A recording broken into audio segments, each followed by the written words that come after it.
It's an early morning in Humboldt County, California. Jerry Crew, a bulldozer operator, is working his normal shift when he stumbles upon a set of enormous, human-like footprints embedded deep in the mud. The discovery sends a ripple of fear among the workers. Soon, tales of similar tracks and strange occurrences spread like wildfire inside the construction site. Intrigued by all the murmur, Jerry contacts the Humboldt Times, leading to an article published by Andrew Ganolzi, who appropriately names the first ever sighting of this elusive creature, Bigfoot. You hear, in this area, you hear noises at night, I understand. Oh, yeah. That Lots aren't of cougar noises. noises, that aren't bear noises. No. There's no noise to describe it, really. 'Cause I just never heard anything like it. Cougars don't make that noise. Bears don't. Elk or moose or whatever else around. Something else is out there. There's something else out there, okay.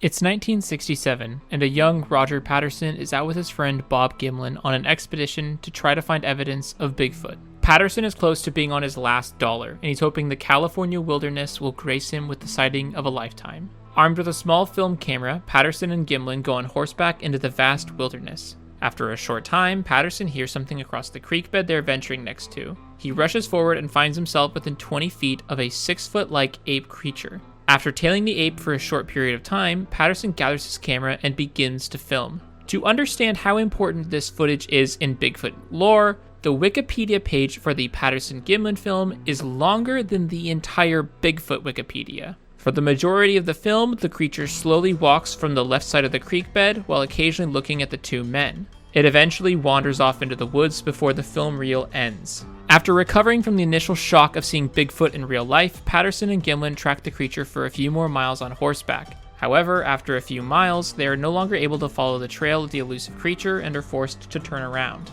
The Patterson-Gimlin film, as it is appropriately named, has had every second of the rather grainy 60-second footage overanalyzed by an array of enthusiasts and skeptics. The film and subsequent news articles thrust Bigfoot into the mainstream limelight, earning Patterson widespread notoriety and the opportunity to create a movie based on the footage, while also earning him on a spot on the Johnny Carson's Tonight Show. The instant fame comes with its share of doubts and scrutiny. Inevitable claims of costume fabrication and stage managing the film raise a cloud of skepticism. There are scientists, costume designers, and hoaxers that put forth a bunch of contradicting views. Amidst all of the theories, no definitive evidence emerges on either side. Questions about Patterson's credibility continue to linger, which cast a shadow over the footage's authenticity. Through all my investigations into Bigfoot over the last few months, I never encountered the so-called smoking gun. Skeptics pored over the Patterson-Gimlin footage, selecting frames they asserted as proof of a clear hoax. One analysis claimed that roughly 8 silver pixels in the footage were undeniable proof that there was a zipper and that it must be faked.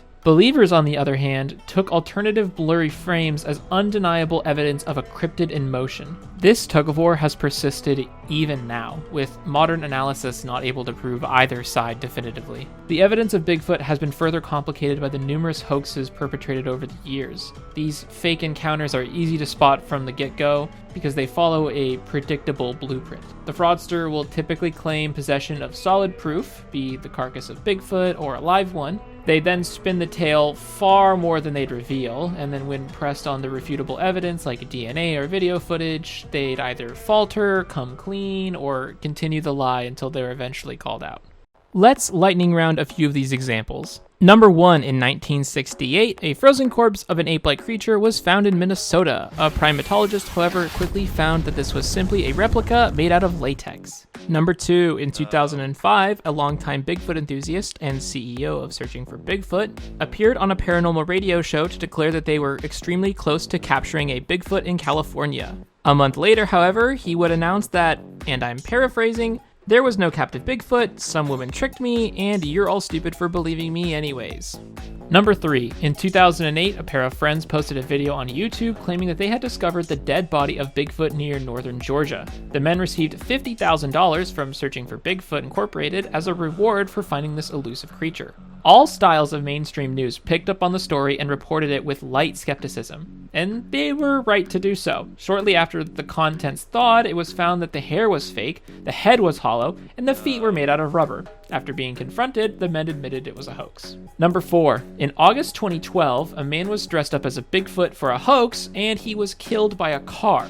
The man was trying to trigger a Bigfoot sighting by abruptly darting into the road, however, this instead killed him. Number 5. In 2014, the same guy who did the 2008 hoax said he had killed a Bigfoot in San Antonio, Texas. He announced he would not allow for it to be reviewed for its safety until after he did a tour with it. In a shock to absolutely fucking nobody, it was revealed to be a hoax. I mean, if you look at it for about 8 seconds, it's pretty easy to see that this is not a decomposing Bigfoot. As for why he did it, Rick Dreyer allegedly made around $60,000 from the stunt and the following tour. Number 6. In April 2022, an Alabama man posted on Facebook that he had photos of Bigfoot and that the sheriff had authenticated the images. Quick side note, how would the sheriff verify this was Bigfoot? Oh yeah, I do traffic citations, I break up drug crimes for a living, I'm the highest authority on the identification of a Bigfoot. After being confronted by local news, he quickly admitted that the photos were a prank for April Fool's Day. Number 7. On July 7th, 2022, a media personality released a post on Facebook where he claimed he discovered a large primate skull in British Columbia. He did not allow anyone to study it, and primatologists quickly identified it as a replicated gorilla skull.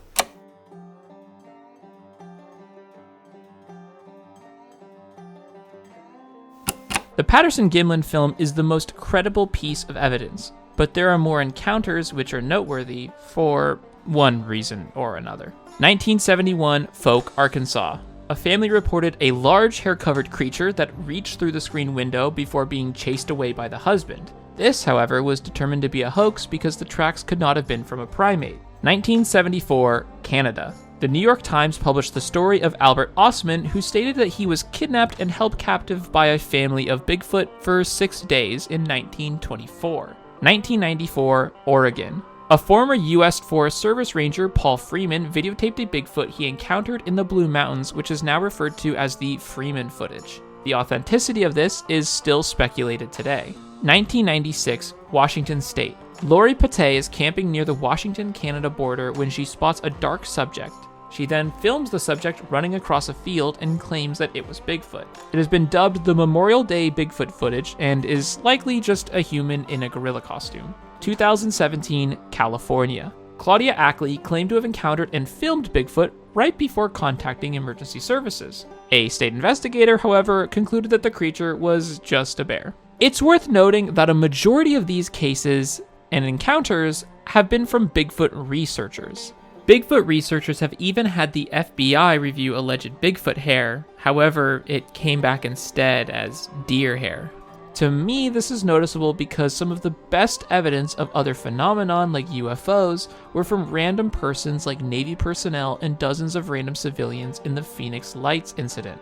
The more evidence that comes from within its own group, the less credible it becomes in my eyes. Okay, an equivalent to this would be a Finnish explorer claiming that Finland is a real country, and every person who tries to visit Finland simply ends up in the middle of the ocean. These explorers would then sell specific Finland Explorer equipment, make Finland-proof YouTube videos to profit off the speculation of a few Finnish believers. This would then be followed up by a Finding Finland TV series that sets sail towards the expected land of Finland. They would then see drifting logs amongst the water with some sand and exclaim that this was the shore of the long-awaited country of Finland, but never actually go ashore. Strangely, the only evidence of Finland would be blurry, old, and ancient evidence of the country existing. It would be good enough quality for the imagination, but not good enough to be definitive. And there would be two camps of Finland believers. First, casual believers like Joe Rogan who think that Finland could be out there, but I don't pay much attention to it. And the second is the conspiracy-obsessed nut who claims that every Finland debunking video is paid by the Hiding Finland Corporation, and every video of land is proof that Finland is right there, just waiting to be discovered. If you're a grifter in this space, you might have to make the perfect hoax. You would have just enough detail to reassure believers, but not too much detail to give away the fact that it's a grift. In almost textbook definition of confirmation bias. Now that you understand the history, I want to point out something. Everyone has been and is looking at the footage. But what if we looked somewhere else?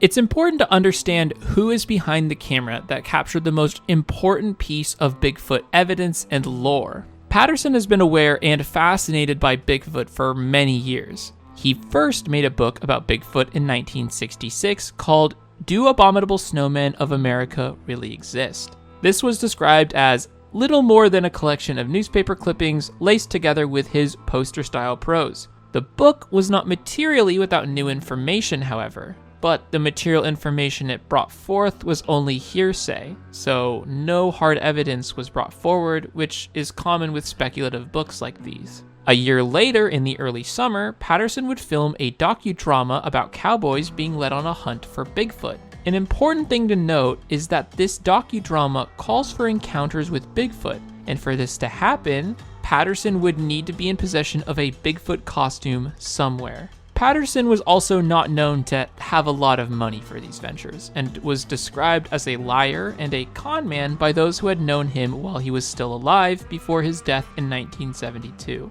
In a book published in 1995, Greg Long uncovered 27 individuals that had collectively sued Patterson via a collection agency for outstanding loans. Adding more pressure to this thesis is Vilma Radford, who claims Patterson owed her $700 for the docudrama. Her evidence was a promissory note he left her with an agreement to pay $850 and 5% of the docudrama's profits. These financial troubles were not isolated to before Patterson sold the rights to the footage. After the footage was captured, there was a discussion about how to split the potential profits, if any profit. The agreement was to split it into equal thirds. 1/3 would go to Roger Patterson, 1/3 would go to his brother-in-law, Al Diatley, and the other would go to Bob Gimlin. However, there were a few problems. The first was that Patterson sold overlapping distribution rights for the film to several parties, which got him tangled in several lawsuits. The second was that Bob Gimlin was never paid his 1/3 share of the profits.